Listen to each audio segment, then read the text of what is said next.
시선, 책과 함께하는 우리의 경험담. 20대만의 이야기가 보이는 투게더 책방에 오신 여러분을 환영합니다.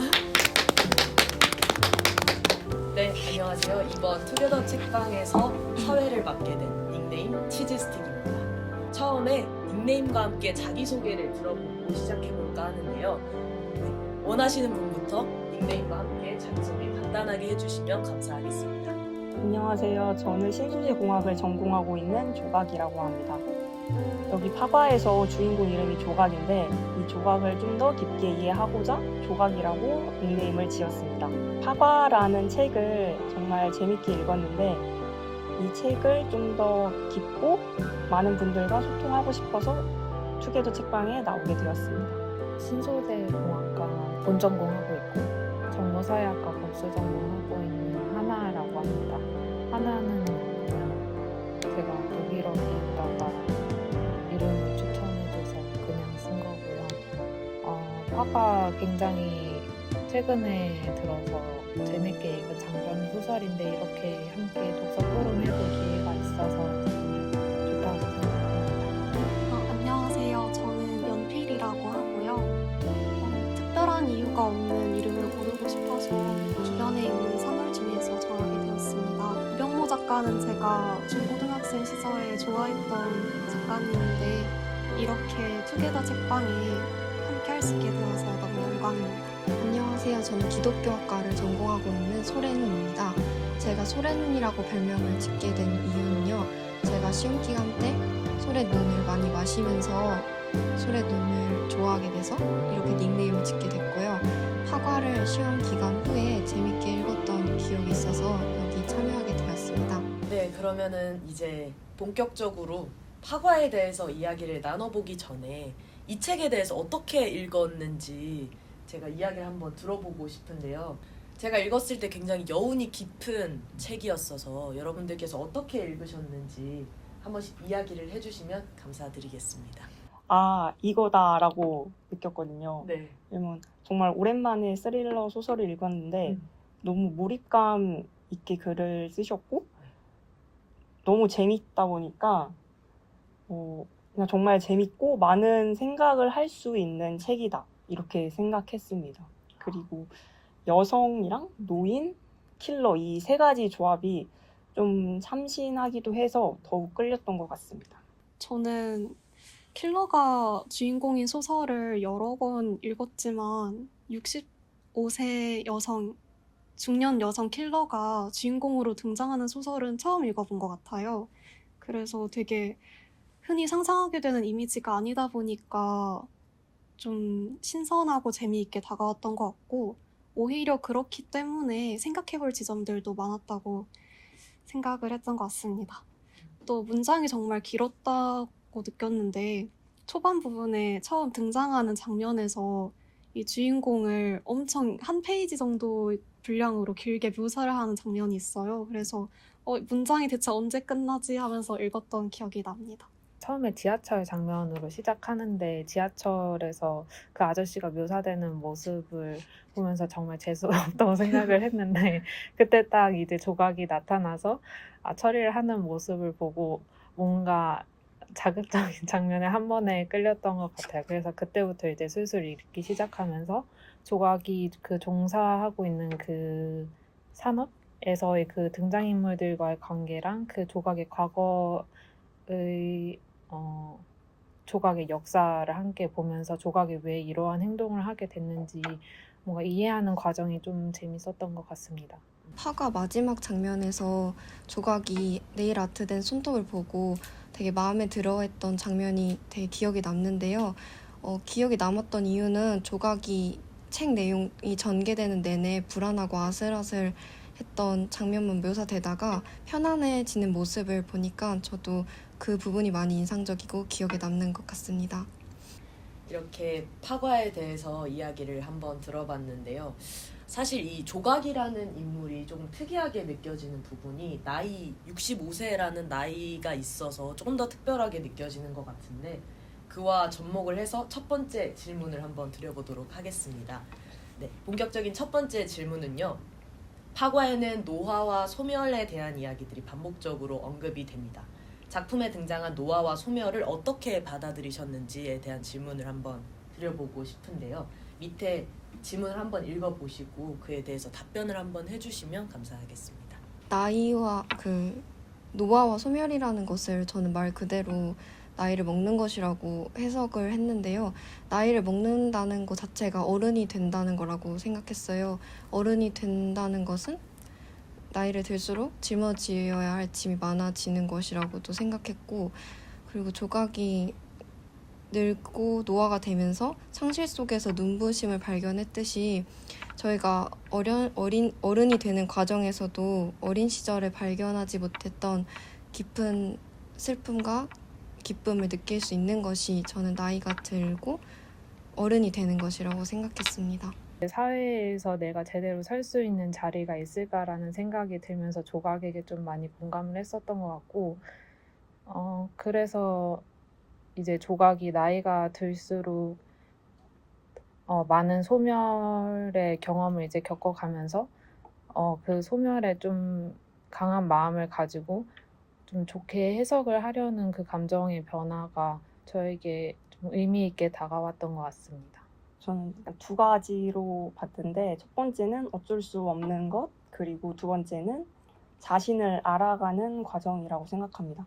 첫 번째로 어쩔 수 없는 것은 여기 지문에도 나와 있듯이 뭐 노인네가 조금만 행동이 굼떠지거나 미세한 착오라도 일으키면 이라는 것을 봤을 때 나이가 있기 때문에 일 처리를 잘 못하는 거는 뭐 어쩔 수 없다라는 식의 해석인 것 같아서 그렇게 생각을 했고요.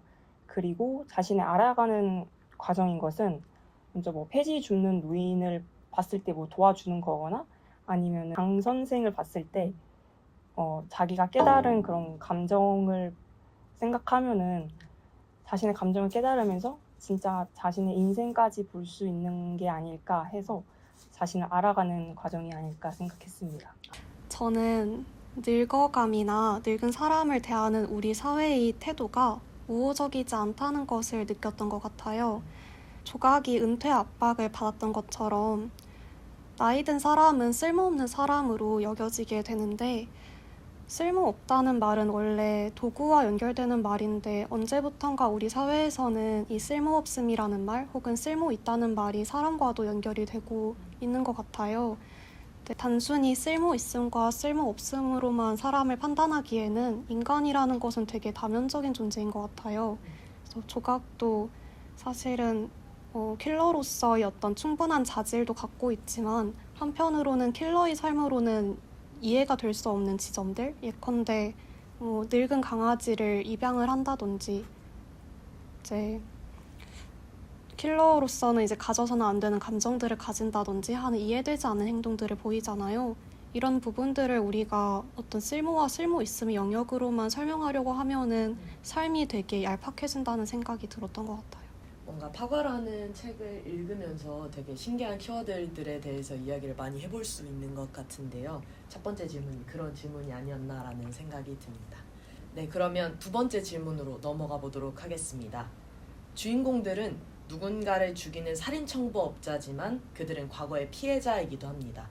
네, 가볍게 질문을 드려볼 건데요. 누가 피해자일까에 대해서 이야기를 한번 해볼까 합니다. 답만 주셔도 되고 그에 대한 이유를 같이 덧붙여서 이야기를 해주셔도 됩니다. 저는 둘 다 가해자도 되고 피해자도 된다고 생각합니다. 네, 이렇게 생각한 이유는 둘 다 피해를 받고 가해를 했기 때문에 피해자, 가해자라고 생각한 것이고요. 근데 우리는 모두 다 상처를 받고 상처를 주는 입장으로서 피해자랑 가해자 둘 다 될 수 있다고 생각했는데, 그런 것들이 해결하기 위해서는 먼저 조각이 누군가를 더 많이 사랑했던 것처럼 미워하는 감정보다 누군가를 더 많이 사랑할 때 그런 것들이 없어지는 거라고 생각했습니다.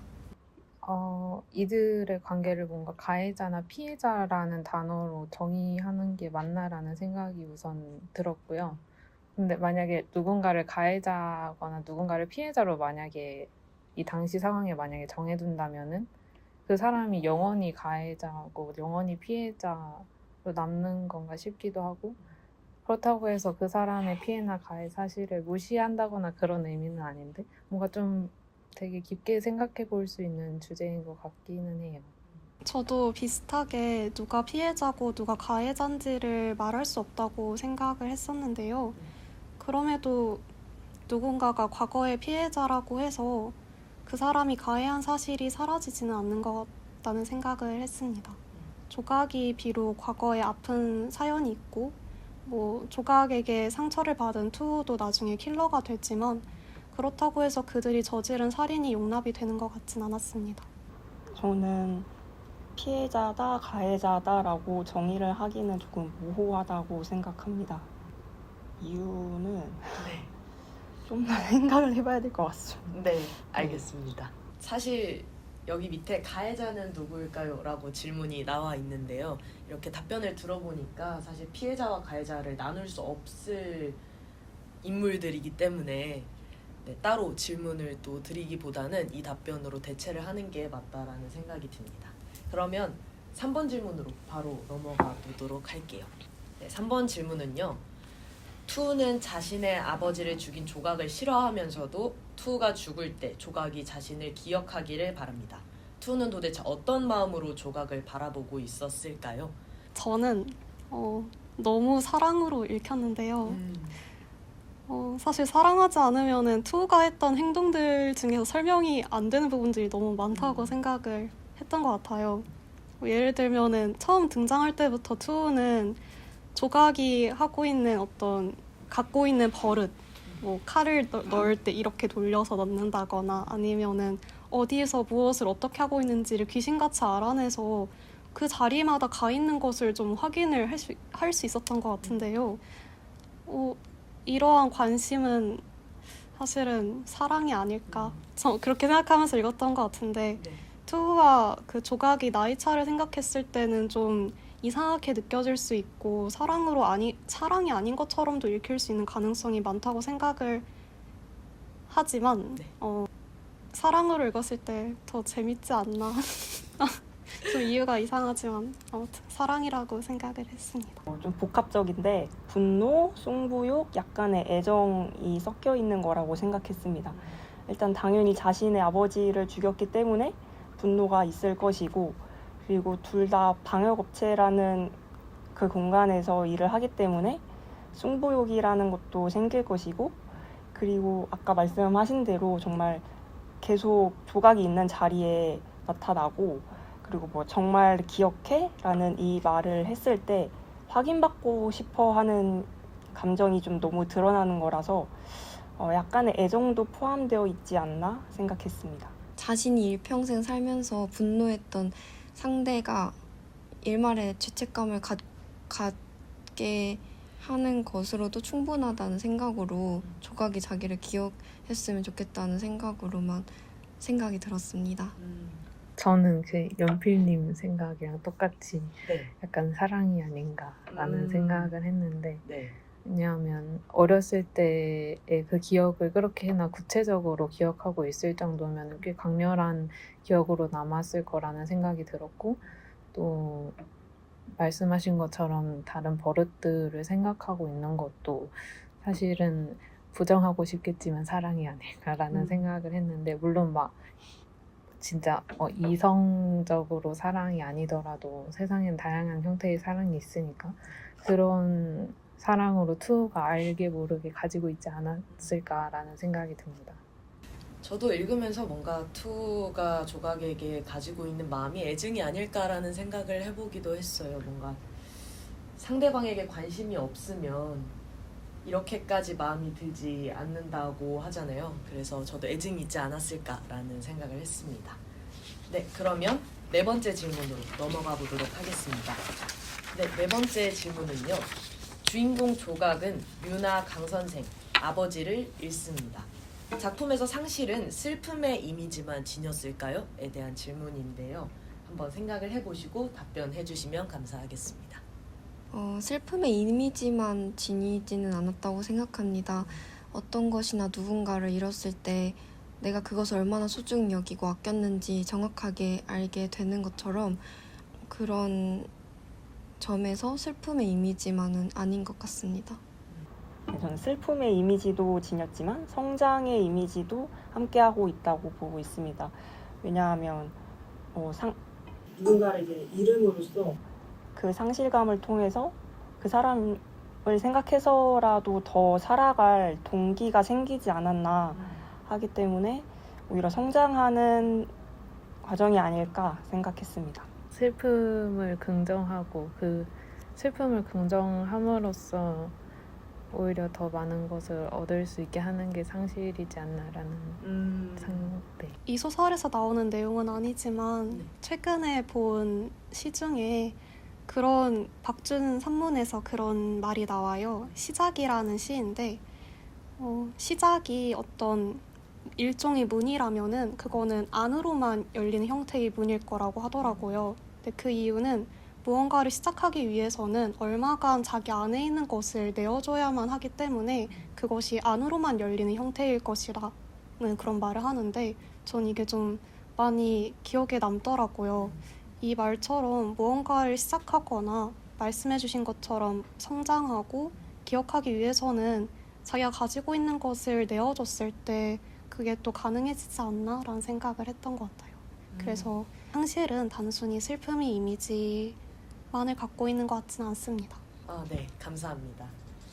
뭔가 슬픔의 이미지만 지녔다기보다 글을 통해서 좀 다양한 이미지로 저희가 생각을 해볼 수 있는 게 상실이 아닌가라는 생각을 했습니다. 그럼 추가 질문으로 혹시 여러분은 상실을 통해서 무언가를 얻은 적이 있으실까요? 상실을 안 하려고 아무것도 안 만드는 성격인데요. 네. 그래서 뭔가를 얻은 적도 사실은 잘 없는 것 같습니다. 뭔가 상실을 하려면은 자신의 마음을 다해서 쏟아부을 그런 용기가 있어야 되는데 사실 뭔가 어느 순간부터는 그런 용기를 사실 좀 많이 잃은 것 같다는 생각이 들어서 최근에는 뭔가를 얻은 적이 잘은 없는 것 같아요. 네. 아직 상실이라는 거를 겪어보지 않았기 때문에 네. 상실도 안 겪어봤고 그렇기 때문에 무언가를 얻어본 적도 없습니다. 항상 느끼는 거지만 무엇이나 누군가를 잃어버렸을 때 그것의 소중함을 깨닫는 것 같아요. 그래서 비슷한 상황이 왔을 때 또 그것이 뭐 가족이 될 수 있을 것 같은데 제일 가까운 예로 가족을 예를 들 수 있을 것 같은데 가족을 잃어버리거나 친구를 잃어버렸을 때 그 다음에 있을 상황에서 누군가를 후회하지 않을 만큼 사랑하는 법을 배웠던 것 같습니다. 무언가를 선택한다는 거는 반대로 말하면은 무언가를 선택하지 않는다는 것이잖아요. 매 순간 저희는 선택을 하면서 살아가는데 어떻게 보면 그것은 어떤 것들은 선택에서 배제된다는 것을 의미하기도 하는 것 같아요. 이런 의미에서 봤을 때 저는 항상 뭔가를 잃고 있고 상실을 경험하고 있을 수도 있겠다는 생각이 들어요. 어쩌면 지금이 제 모습은 무언가를 선택한 결과일 수도 있지만 반대로 무언가를 잃었기 때문에 다다를 수 있는 모습이 아닐까 그런 생각이 듭니다. 뭔가 상실에 대해서도 이야기를 많이 나눠볼 수 있어서 너무 좋은 질문이었던 것 같습니다. 네, 그러면 마지막 질문으로 넘어가 보도록 하겠습니다. 마지막 질문은요, 참여자분들의 촬영 소감에 대해서 한마디씩 들어볼까 하는데요. 네, 이번 투게더 책방 어떠셨는지 한 번씩 이야기를 해주시면 감사하겠습니다. 저는 우연히 이제 투게더 책방 나와서 이렇게 4명이서 그리고 사회자분이 엄청 매끄럽게 진행해 주셔서 되게 마음 편하게 할 수 있었던 것 같고요. 사실 독서를 하고 난 다음에 뭔가를 곰곰이 생각해 볼 시간이 잘 없는데 이렇게 얘기를 해볼 수 있는 시간이 생겨서 좋았습니다. 제가 어떠한 주제를 가지고 다양한 의견을 나누는 것을 굉장히 좋아하는데 오늘 투게더 책방을 통해서 그 경험을 할 수 있어가지고 굉장히 영광이었고요. 그리고 굉장히 다양한 답변을 해주셨어요. 정말 생각지도 못한 답변을 해주셨어가지고 저의 생각의 폭도 좀 넓어지지 않았나 합니다. 저는 시간이 좀 촉박해서 질문에 답도 좀 직관적으로 작성했던 면도 없지 않아 있는데요. 그 같이 하시는 분들의 얘기가 정말 신선하고 이렇게도 생각할 수 있구나 이런 것들을 알게 해주는 시간이 되었던 것 같습니다. 그래서 다음에도 계속 참여하도록 하겠습니다. 네, 감사합니다. 일단 카메라 보고 말하는 게 너무 어색하고요. 말을 제대로 했는지 잘 모르겠어요. 그런데 이렇게 같은 책을 읽고서 이야기를 나눌 수 있는 기회가 있다는 게 항상 너무 소중하게 느껴지고요. 앞으로도 이런 기회를 할 수 있는 공간들이 많아졌으면 좋겠다는 생각이 듭니다. 카메라가 앞에 있으셔서 좀 떨리셨겠지만 저도 이 책을 되게 여운 깊게 읽고 되게 좋아했던 독자 중에 한 명으로서 여러분과 이렇게 이야기를 나누면서 정말 다양한 생각들을 나눌 수 있어서 좋았습니다. 책을 통해 보는 20대의 시선, 책과 함께하는 우리의 경험담, 20대만의 이야기가 보이는 투게더 책방 마무리하겠습니다. 감사합니다.